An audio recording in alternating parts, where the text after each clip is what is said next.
Now the rules of change, if you decide now that you have learned so much, you probably will think, okay, fine, I am ready to change. But can I change just like that, or are there any rules to be followed? Yes, my friends, there are rules of change. One good sentence I came across, and that's why I am sharing this with you. Derek Bach has said, if you think education is expensive, try ignorance. If your ignorance is up, if you are very ignorant about many things in your life, probably the cost that you will be paying in your life will be much, much higher than the cost you will be incurring to educate yourself in that area or on that field. If you think education is expensive, try ignorance denotes that you better understand, you better learn, you better get educated, and that is the key to change. Understanding, being aware of the change. Every transaction involves choices and trade-offs. Choices are options. Trade-offs are the ones where I will do certain thing for you, as against that, what are you going to give me? Some kind of barter happening here is a trade-off. Or you'll have to gain something at the cost of losing something. That is a trade-off here. It's something like, if I want to stay back in the office and cancel my vacation, then probably I can produce little more results if I'm workaholic.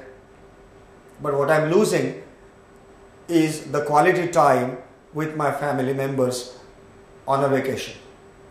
So my success here is at the cost of losing my quality time with my family. So I'm gaining something, I'm losing something. What is happening here is a trade-off for one thing against the other. You can't remain in the past and allow it to determine the future.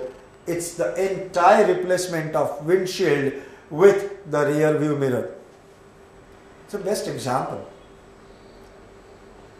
You have a huge car, not a small one. You have a huge car as big as an SUV, right? About 10, 12, 15 meters in length. But then such a huge car also has a rear view mirror which is hardly about anywhere between 9 inches to max 10, 12 inches. The purpose is that you should be able to see what is happening on your back, behind. Is somebody trying to overtake you? That too from a wrong side, right side, whatever. It is an indication of what is happening behind. But do you drive your vehicle looking at the rear view mirror only? Absolutely not. The windshield is huge one.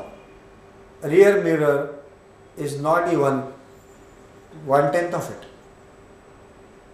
Now, the windshield is something which is going to give you the view of the present time.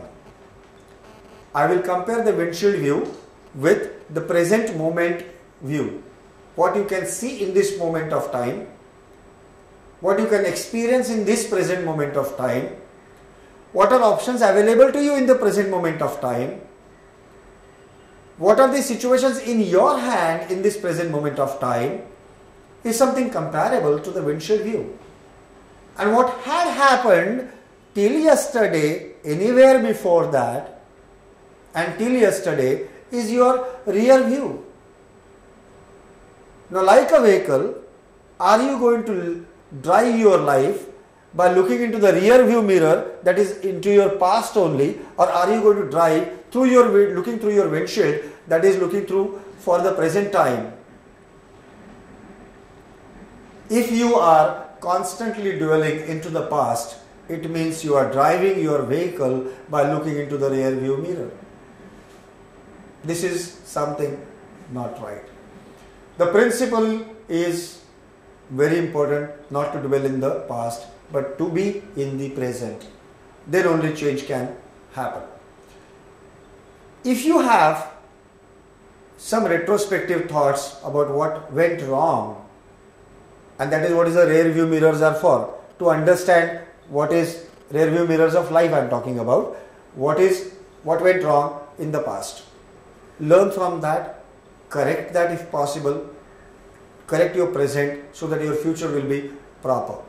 Now, if you get such an insight from the past experiences, and you keep that insight only in your mind and do not take any action upon it, what will happen? Will you see any change actually taking place? I don't think so. If you really want to get some change done in your track from losing to winning, then you will have to change according to the insights and bring that insight into the action.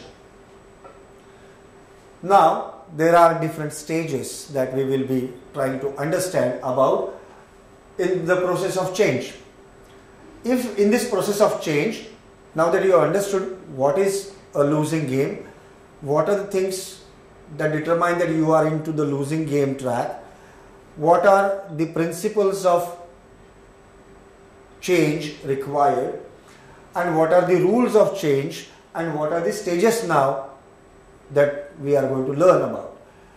The stages in the process of change: unconscious incompetence, conscious incompetence, learning the skills are what are given on this page. Once you decide to change, you are undergoing various stages. The first stage of undergoing the change for winning is unconscious incompetence stage. Unconscious, you are not even conscious about what are the difficulties involved. You are not conscious about what are the challenges lying on your track. You are not conscious about what things you will have to go through. You are incompetent because as of yet you have not learned the rope tricks. As of now, you are not even aware of what is to be done about.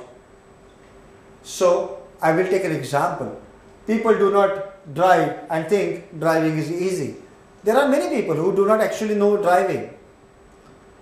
But then when they sit beside you, sometimes you drive them along, they see you changing the gears, they see your clutch brake accelerator operations, they see your steering wheel operations, and then they think that it's very simple. Simply you have to just push in the clutch, change the gears, declutch and just drive with acceleration.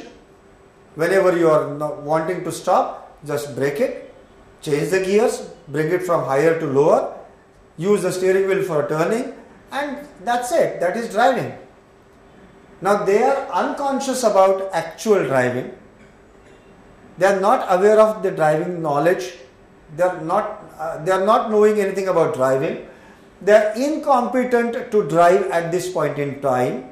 So when these people start actually to drive without having a formal knowledge, then they are going to make it really difficult time for everybody on the street that point in time. But still, your stage begins there. Whenever you want to learn something totally new, you are unconscious about the challenges, you are not competent enough to drive your mission, but you have to start with that. Then comes the conscious incompetence, where you are still incompetent because you are not learned to drive fully, but you are trying to drive. Now you consciously know that without pushing the clutch, you cannot change the gears. Without de-braking, you cannot push in the accelerator. So technically, you are now much aware than the first stage, so you can do that. Exactly in the day-to-day life also, you know certain rope tricks, you know how to do it, technically you are aware about it, but there is no practice, you have not actually handled it yourselves. Now, you drive badly, but you actually know technically what is to do when. Third stage comes, which is a very crucial stage according to me, where a lot of things happen, and a lot of things happen in a given time. So more to learn and too short a time to learn, yet you have to learn, you have to concentrate fully into that, on it, and you have to be fully into it. Now that is the stage where you are learning the skills, where people take driving lessons. They formally not only know the technical knowledge about driving a car, but they actually start practicing that knowledge. They actually start practicing driving. They practice and practice and practice, and they reach some proficiency in a short time. Now, once you are reaching the proficiency level, then you are in a very different league. Now you know technically what is the problem. You know how to handle that problem. You have actually learned practically hands-on to tackle with that problem. You are actually driving your mission. You are coming across difficulties. Somebody is guiding you to how to tackle those difficulties, and then slowly you are moving ahead. Now, like this, if you go, then the next stage is not far away, where it is conscious competence. From conscious incompetence, now you are into learning, and then you are into conscious competence, where people drive, they drive well in this stage, they drive well, their technical knowledge, their practical experience is all put into the reality, they drive well. But have you seen people who are driving well but have recently learnt about driving? How do they drive? They hold on to the steerings comparatively tight. When they change the gears, they sometimes look at the gears. Am I on second or am I in third now? Because they are not still used to the firing level that changes with the gear change. So they look and put the gears. They look and turn the steering.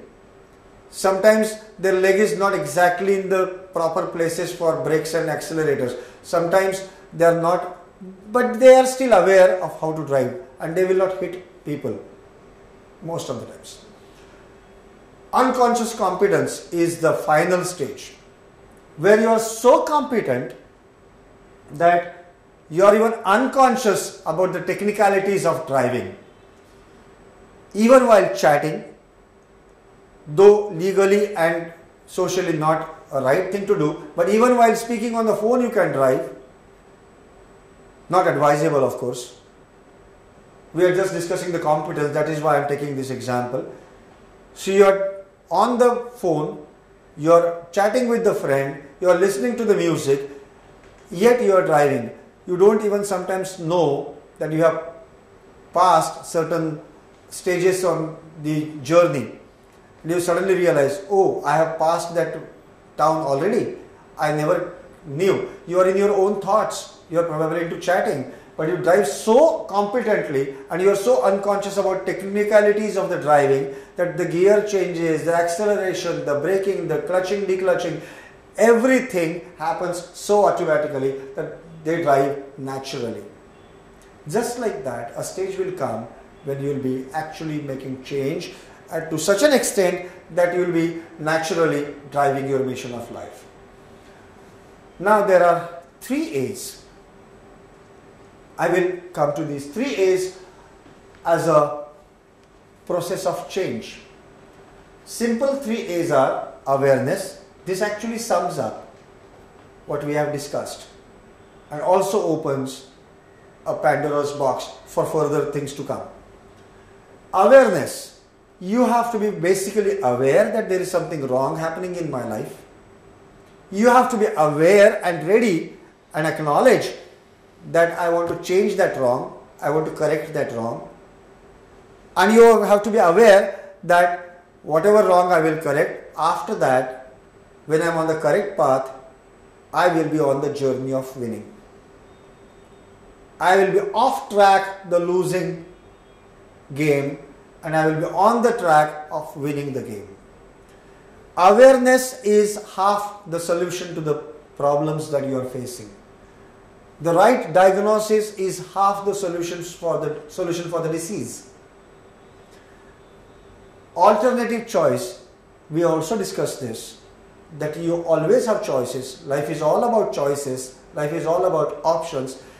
Please look into it. What choice do I have? What are the options available to me in case I want to change this game from losing to winning?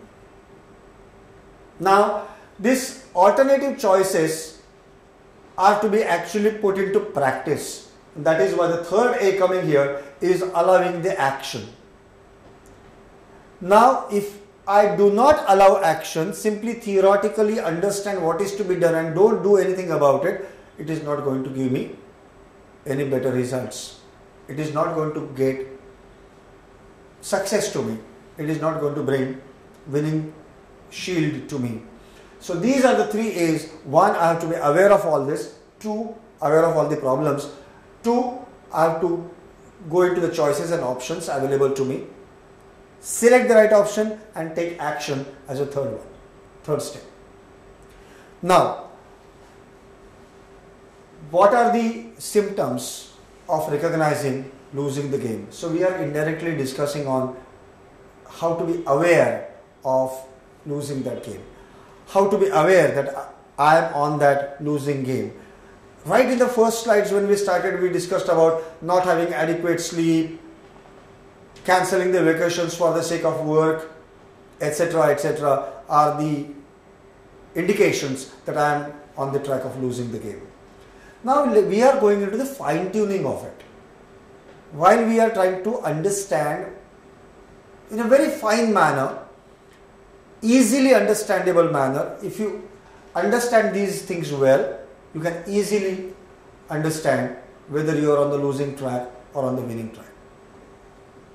You are handling some work, you are handling some mission, you have some job on the hand to perform, you are on the job already, and you frequently feel headaches, your head aches, you feel whenever there are tough challenges thrown at you, whenever you are given some kind of almost unaccomplishable kind of challenge, which is actually humanly accomplishable, but you perhaps do not have that experience or hands-on knowledge, then you might feel that it is not accomplishable. In such a situation, probably there are some digestive issues happening. What they call as butterflies are flying into my stomach. That's the phrase they use when the people are not comfortable with the challenges. Now there is something called as clenching your jaws and grinding your teeth. Have you seen some people, whenever they are in tension, they are working on their PC and fully engrossed in that work? The creases on the forehead show that they are in tension, and their actions, like they are constantly clenching their jaws and grinding the teeth, that shows that they are in tension. They are in some kind of the losing game kind of plot. There is a palpitation, heavy breathing, sweating, shakiness. People tremble when there are challenges thrown at them, which they think are very, which will shake them out, in and out. Now their hands actually turn cold. If you actually handshake with them, you'll find their hands are very cold. They're cold because the challenging things always give the adrenal rush. The adrenal rush is not happening. The blood is not flowing very fast. The heat is not there in the body, and actually their hands fall cold. They have huge fatigue. The body feels very drained. At the simple indication that the challenge is thrown at them, they feel very drained. They don't feel energetic at all. Now, if these headaches, digestive problems, clenching jaws and grinding teeth, palpitations, sweating, shakiness, cold hands and fatigues, if this is happening at a physical level, recognize that you are actually feeling very low and you are not ready for the challenge. If this persists and if you don't change, then you are on the track of losing the game. There are other symptoms. There are other symptoms for recognizing the losing game. If you can see that, the first point is decrease in the mental function. Decreasing the mental function meaning that whenever you ask some question to such people, then such people are probably going to give a very weird, different kind of answers. I remember once a psychologist asked a patient, "Are you forgetting the things nowadays?" The patient looked into his eyes, then looked away somewhere. After a couple of minutes, he just again looked at the doctor and said, "I'm sorry, what was the question?" The question was, "Are you forgetting nowadays?" And the answer was, "I'm sorry, what was the question?"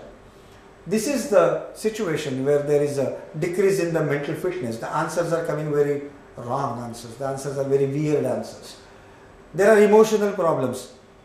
The moment the body starts trembling, emotionally also we get very disturbed. Lack of satisfaction or fulfillment.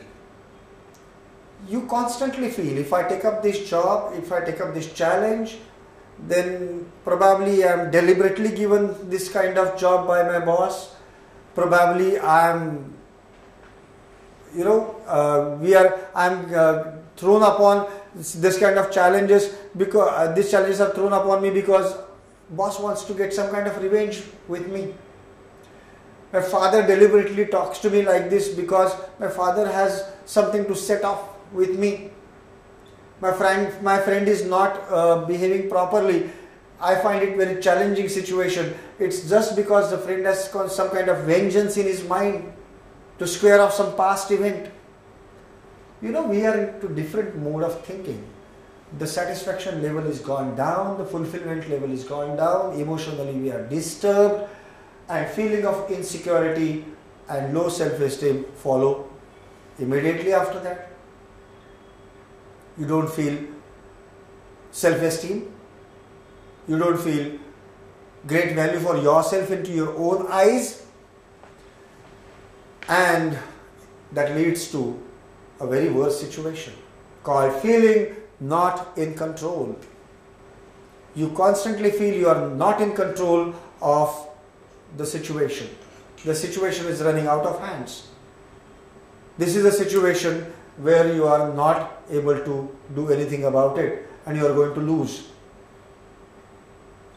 These also give rise to the problems in relationship, as the next point goes here. There are problems in relationship caused because of this naturally, whether it is a problem between the relation like the boss and the subordinate, the father and the son or daughter, the husband and wife, the friends, neighbors, colleagues. In all the relations, there could be the losing attitude showing itself in a different way. The relationships go on soaring and you don't actually understand what is happening here. It's just because you are not in control. It's just because you don't have your own self-esteem. And the one who doesn't have his own esteem for himself, how can he give respect to others? All these above points, not in a physical condition, not in a mental condition, having emotional slump, feeling very insecure, not being in control, naturally give rise to problems in various relationships that we discussed just now. There are changes in behavior. Have you seen people who are in tensions are chewing their nails like this? People who are in tension are constantly, jiggling their knees. People who are in tension are constantly looking in 10,000 directions. They cannot focus on a particular area. There are changes in the behavior happening because the losing game is spreading its wings here. There is a decrease in performance obviously, and when the performance decreases, the productivity is hit badly, in and out. Such a person, when he is physically, mentally, psychologically, socially down, is completely losing the plot, sometimes embraces the drugs, alcohol, and even smoking to a very large extent, although that is not a solution. Now, let us understand why this happens. One is awareness about the problem. Now you understand the problem, yet it might happen if this is not understood in the right way. This is a graph which is a human function curve. Now this is a graph which denotes on x-axis the performance, and as you see here on the x-axis the stress, and the y-axis there is performance. Now as the performance increases, there is a hump shown here, and right up to this hump part your performance goes steadily increasing, your stress also goes on increasing. So when you perform, don't expect there is no stress, because when you are facing the challenges, when you are facing the troubles, when you are facing difficulties in your job, but you know you can tackle with that, you have accepted the challenge, then there is something called as adrenal rush happening. The enzymes called as adrenal enzymes, they start secreting. The heart starts pumping faster. The blood flows very fast throughout your body. Your body actually is felt warm, and there is a stress actually happening. Chemically speaking, medically speaking, there is a chemical called as cortisol which is also coming up that creates the stress. But so long as cortisol is not there, only adrenal is there, probably you are in the good stress part. Good stress is also referred to in the medical language as eustress. E-U-S-T-R-E-S-S. Eustress. Eustress or good stress is something which gives you encouragement, which creates a sense of competitiveness, which creates a sense of challenge, a sense of ability. This, yes, I can do it. Now all that is possible because of the good stress. Now there is something called as comfort zone given here. So long as you are touching the comfort zone or you are remaining at the comfort zone level only, then you can very well bear that stress. Rather, it is a very helping thing for you for producing better results, good results, even in the last minute. But the comfort zone is crossed, and then you have had it. The hump is reached where fatigue starts entering in your life. And as the fatigue starts entering your life, the good stress part is over, stress continues, performance is only up to this level till your comfort zone is just crossed, but post the hump, the performance starts falling down. Performance starts coming down on the x-axis. But the stress on the y-axis, and then x-axis, the stress part is continued. So stress goes on increasing, performance keeps on falling, and good stress is over, distress starts, the fatigue starts. What is the result? Result is initially you feel very exhausted, but you still continue to perform, the performance actually is coming down, but the stress going on increasing, ill health enters. You feel very sick, you don't feel on your own, you feel like sleeping, you feel like taking some medication, you feel like not doing the job, quitting it, you feel very physically and mentally disturbed, ill health, and if you still continue, then the performance drops to the zero level where X and Y meet, and the stress level is at its peak where it's a breakdown, where it's a complete breakdown. Now this is how the human body functions. So if you keep working under stress, so long as it is a good stress, so long as it is a eustress, so long as you are up to your comfort zone, Your stress might increase, but the performance also will increase. It is ideal, it is better either to do something in your life where the comfort zone can shift a little while more towards this x-axis, and also on the y-axis probably the graph would change. And in that case, your comfort zone benchmark itself being changed, you can work more, better, higher, and yet be on the good stress part. Lots of things we will suggest in the end, like meditations, understanding how these functions, not being emotionally breaking, it means increasing your emotional quotient. All those things can be done and your comfort zone can be actually benchmarked at a higher level. But if you don't do that, at least then in that case stick to your comfort zone, cross it to some extent, but don't cross the hump part of it. Otherwise the breakdown is going to be slated definitely. Be aware of your thinking. Remember, dear friends, it's the thought which is very crucial, because thoughts create actions, actions create results, and results give emotions, and emotions again create different results and different thoughts. It starts with the thought, and via the actions, results, emotions, etc. coming back again to the thought. But if the actions are not right, results are therefore not right, emotions are again therefore not right, the resultant thoughts are also not going to be right. You have to break this vicious circle. You can't break it at an action level, you can't break it at a result level, you can't break it directly at the emotional level. You can break it only at the thought level. So if you can change your thoughts, then probably you can change the whole thing. And that is why you have to be really aware of your thinking. Lot of times we engage ourselves into the negative self-talk. Self-talk is also referred to by some people as inner voice.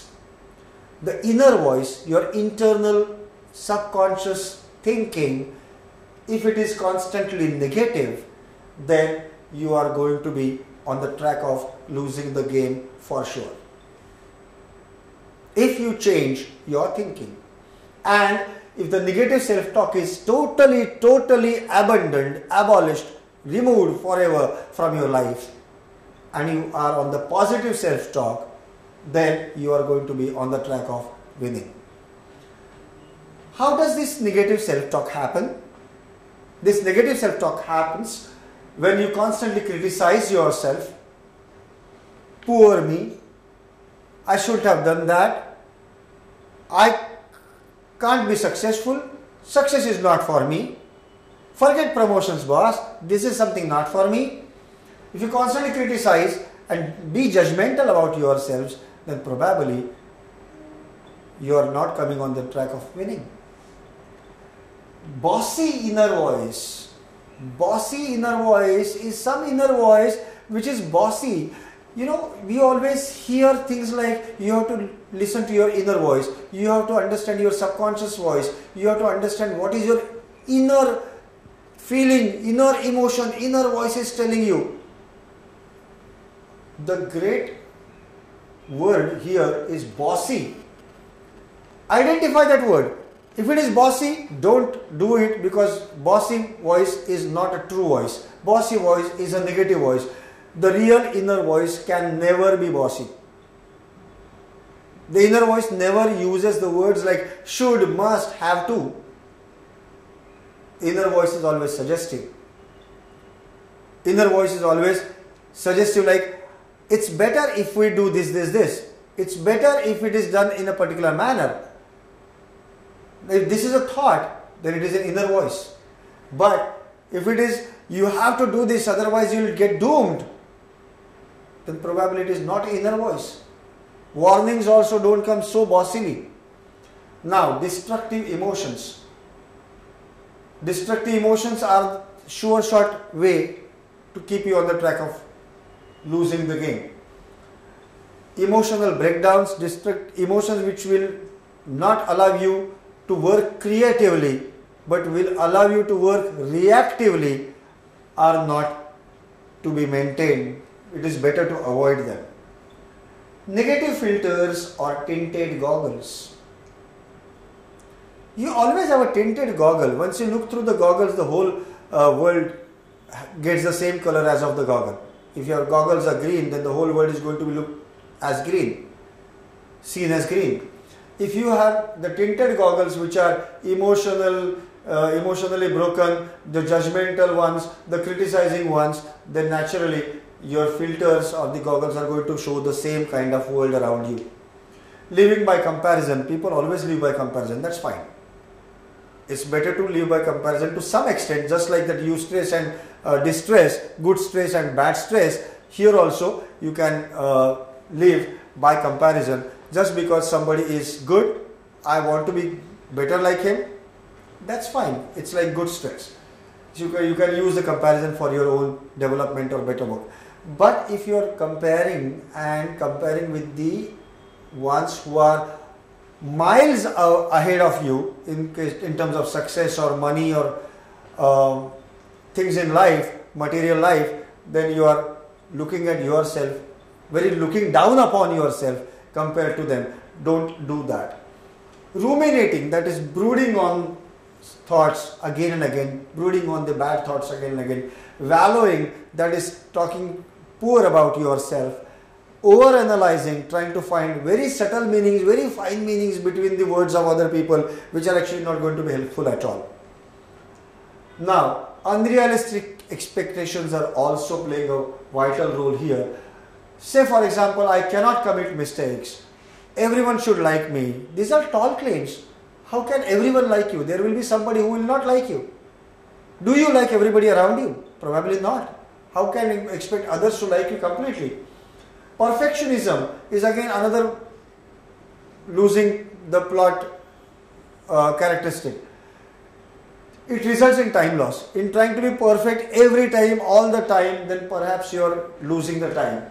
Perhaps it is going to give you disappointment because there is actually nothing like perfection. But you try your best, that's all. Don't try to be perfectionist in an illusory way. Over-identifying with roles. People identify themselves with the roles. I am the mother, so I have to be like this. I am the father, head of the family, so I have to behave in a particular manner. I am the boss and therefore I have to be behaving in a particular manner. Now this over-identifying with the roles, you are not a designation. Please understand, you are not a designation. You are not a role. You would have been the same person had you been some different role. Had you not been a general manager, which you are now, then also you would have been the same person. Had you not been with, you are saying I am the mother, so I have to behave in a particular manner. Have you not married, then also you would have been the same person. So your motherhood, your bosshood, your designations actually don't make you what you are. You think you are. You are different. You are what you are. Different designations, different roles will not change you. Taking the things personally. Now, if you are in a habit of accepting people's comments very personally, if you always think that whatever people tell you is meant to be, attacking personally to you, these are the personal comments at you, then you are losing the plot. Because many things in the official world, many things in the working world are hit at your designation, are hit at your role play. They are not hit at you personally. But if you think it is personally you're taking it personally, then you are on the wrong track. There is a rigidity in some people who always say that, boss, this is what I do. This is my way of doing. I read on one t-shirt one day, my way or highway. That's called a rigidity. If you are not adaptable, if you are not able to adapt yourself, change yourself, suiting to the environment around you, whether social, working or even personal environment, then you are absolutely rigid. Sure shot, you are going to lose the game. So be aware of another very important factor, that is your belief systems. Your belief systems shape your observations, your belief systems shape your thoughts, and belief systems shape your results. So your belief systems are the ones which are going to make or mar your career or even your personal life. Be aware of your belief systems. There are harmful beliefs. We are not going to discuss the good beliefs. We are going to discuss only the harmful beliefs, because we have to take care of ourselves from those harmful beliefs. If we can take care from harmful beliefs to be followed, then we can actually take care of the good things automatically. Some people carry the negative beliefs. They say sleep is a waste of time. Now, if sleep is essential for a human body to perform adequately, aptly and properly, then the sleep is not a waste of time. I don't deserve to succeed is again a negative belief. How can you expect a person with this kind of belief system to succeed in the life? Outdated beliefs. Children have no right is an outdated belief. Now, children do have rights. It is recognized by the society. It was one time belief system. It is outdated. No one believes that way. You have to respect your children as well.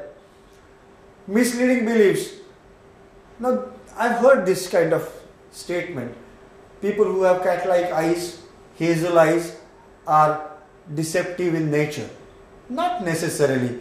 I have met many honest people who are not at all deceptive, but who have got the blue eyes and hazel eyes and cat-like eyes. Now, this is a misleading belief. Somebody with that kind of eye might have been deceptive in your life, doesn't mean all people of that kind of eye are deceptive. If you are working out of that belief system, please change that. There are inaccurate belief systems. You know, till 1543, for thousands of years, people believed that Earth is stationary and all the planets along with Sun are revolving around the Earth. It was never so, it is not now also, and it won't be in future either.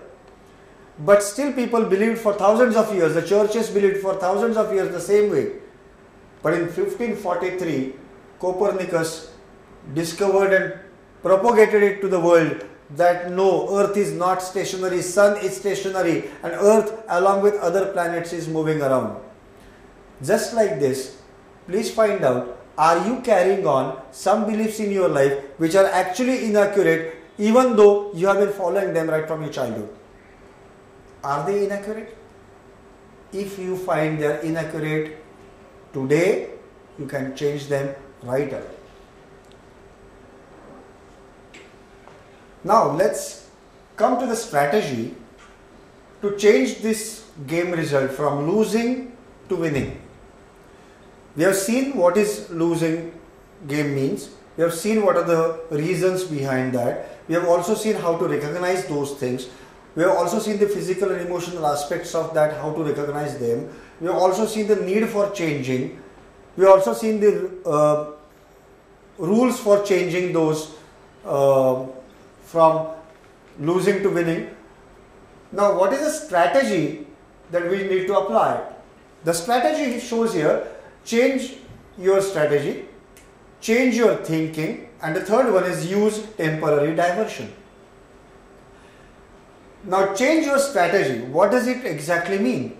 Change your strategy means do things differently, explore choices. Now, let us take an example. Suppose there is a secretary to the CEO, and the CEO is busy in his cabin, secretary is outside trying to wind up her work, it's the weekend, and just on Friday late afternoon she is about to leave. the boss comes in and tells her that this is something very urgent and you will have to wait for 3-4 hours and maybe 2 hours and you have to finish it today itself. Probably the secretary has some party announced to her friends, some barbecue party coming up at her house, and she has to go and make arrangements for that. Suddenly the boss is telling her to stop and do some extra work. Now what are the possibilities? She'll get very disturbed. Remember those chewing the nails and getting disturbed, becoming angry, those things we discussed. So those things emotionally were breaking down, getting angry, getting very disturbed, physically feeling very jittery, all that is going to happen. It is nothing but losing the game. Now what is the strategy? The strategy here is probably she has to find out what are the choices available to us, available to her. See, there could be various choices. Not all choices are good. In such a situation, she can just go to her boss and request him, if it is not very urgent, if it can wait till Monday, can I go home today? I have this kind of, personal celebration, some kind of party at my home and I have to be there. 2, she can simply do the job as told to the boss and not complain about it. Simply do it and go. 3, she can be really very angry, go to the boss and tell him, boss, either I do it on Monday or I'm quitting. She has another option of delegating it to somebody else if it is possible and go. Various options are available. Not all options are good. But at least if she explores different choices, then perhaps she can handle the things differently. This is changing the strategy. Now, whether there are different choices available or not, and whether she is able to do the things differently or not, will also depend on some kind of lateral thinking that she will be required to do. She has to explore probability of why boss might have given it in the last minute. She will have to understand the different perspective behind this sudden job. It's possible that somebody requires it, the client or somebody requires it very urgently, and that is really very urgent, and that is why boss has given it to her. Then probably in that situation she will understand that if it is so necessary for the organization that she has to perform it and the job has to be completed by evening and the job has to go to the client or the boss of the boss, then in that case she will still do it. Probably the boss has done some good favors to her in the past, and by doing this job now, by listening to his request, she is probably repaying what boss has done to her earlier. Or probably she will think in a larger interest of the organization and she will still do the job even at the cost of going late.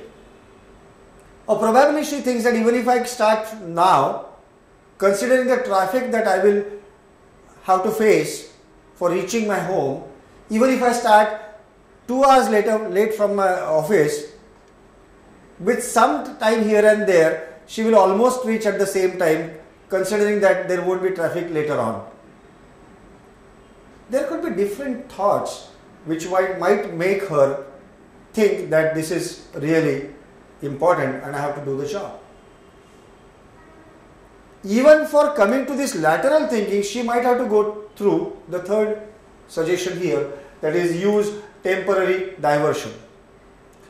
Temporary diversion is something where temporarily that secretary will have to get away from the situation take a walk, make a phone call, have some snacks, have some coffee, take a break, and in that 10 minutes probably her anger will come down. In those 10 minutes probably she will start thinking laterally, probably she'll start exploring what is good, that good side of that job, doing it that point of time itself, and she will do the things differently. So the strategy in the case of such situations which are difficult situations is not to lose the game, but to change your strategy, to change your thinking, and to use temporary diversions and come back to the job again. The negative self-talk, which is very self-sabotaging, as I explained it earlier, has to be actually rooted out of our life.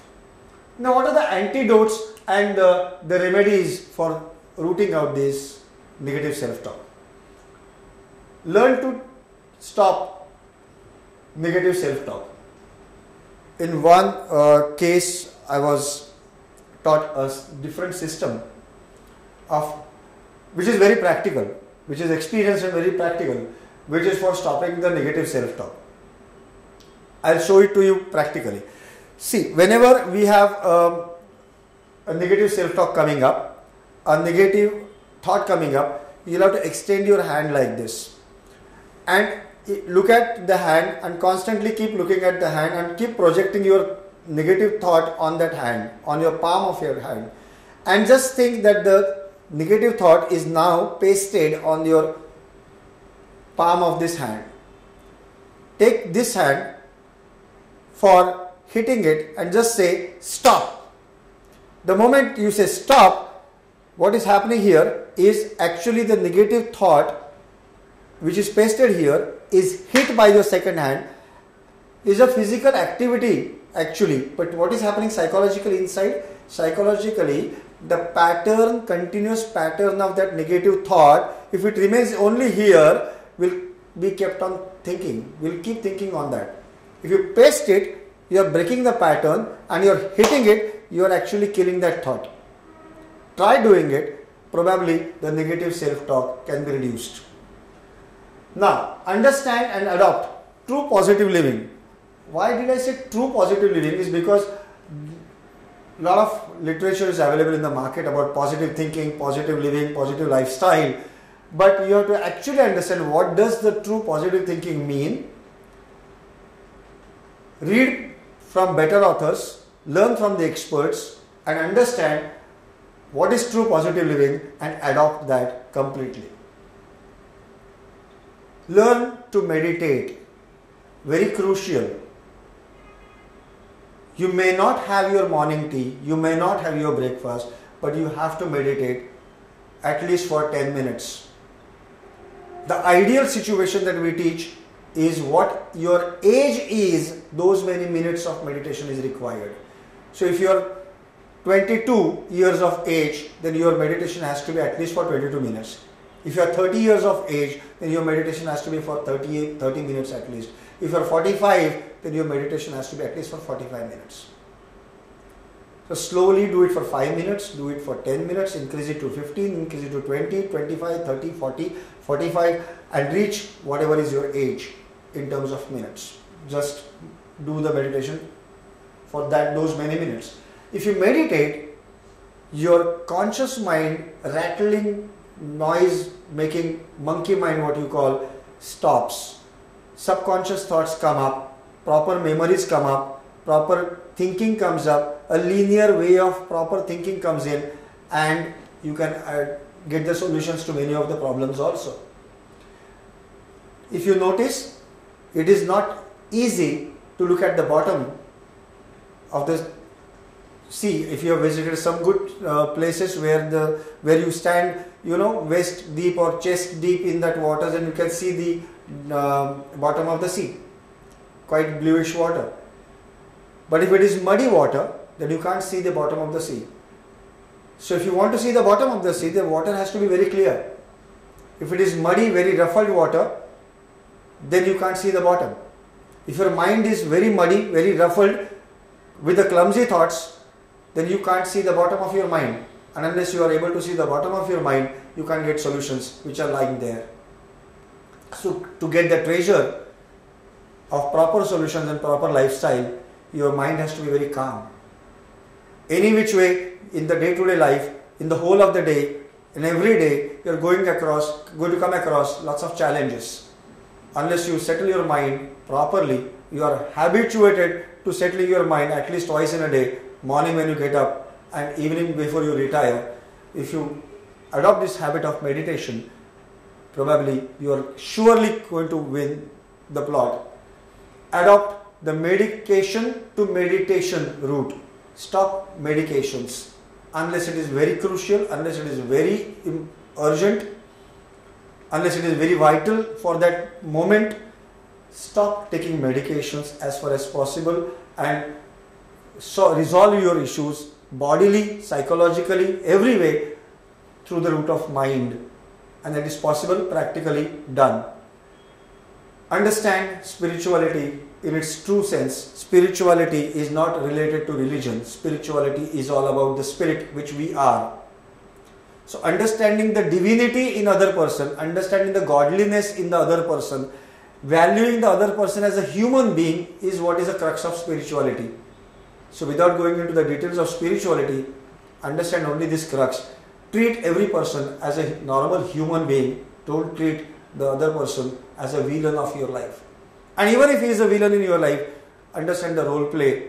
Just forgive him and be on your own track. Hire a life transformation coach. There are life coaches and life transformation coaches available who will actually, take you through your rough times mentally once again. Understand what are the things disturbing you. Identify those. Give you remedies. Give you new solutions and will give you the new path to lead. If the life transformation coaches teaches you the rope tricks, your life can really change. It's a professionally trained life coaches and life transformation coaches I'm talking about. Attend spiritual retreats and rejuvenate. Spiritual retreats are the retreats where the concept of know thyself, the concept of knowing self, concept of changing myself and understanding the divinity and humanity in others is all practically taught. If you attend any of these retreats, you will rejuvenate yourself and become a different person altogether. From loser, there is a high probability of becoming a winner. Understand your own life purpose. Be on the track of your own life purpose. If you are an artist by nature and if you are taught academically as a chartered accountancy, then you will learn and do that chartered accountancy for a while, but your heart will actually pull you towards the paintings or designs or whatever artistic nature you have. So if your nature is artistic, better is do the profession which is fitting your life purpose. If your life purpose and your profession meet, you will be more successful rather than doing a profession which is thrusted upon you by your parents just because they wanted that thing to happen to you. Now, last but not the least, live your life. Don't be led by somebody's life. So long as you had no choice of your own life decisions, you were listening to the parents, neighbors, relatives, friends, so many people. But now that you are in your own shoes, now that you can take control of your own life, do what your heart tells you to do. Find out your passion, find out your true passion, find out your true liking and try to convert that into profession. Get professionally trained into a field which is your passion. And if you do that, your passion and work, once it matches, you will not feel you are working. Because a real painter, when he starts painting, 8 hours, 10 hours doesn't really matter to him. The one who is in acting, 8 hours, 10 hours of acting doesn't really matter to him. But if it is a work thrusted upon him, then even 2 hours do matter. So live your life. Don't lead life told to you to be lived by somebody else. So, friends, with all this, you are sure to win. You are not on the losing track anymore. If you apply these strategies in your day-to-day life, I am sure you will win because you are born to win. All the best. Thank you very much.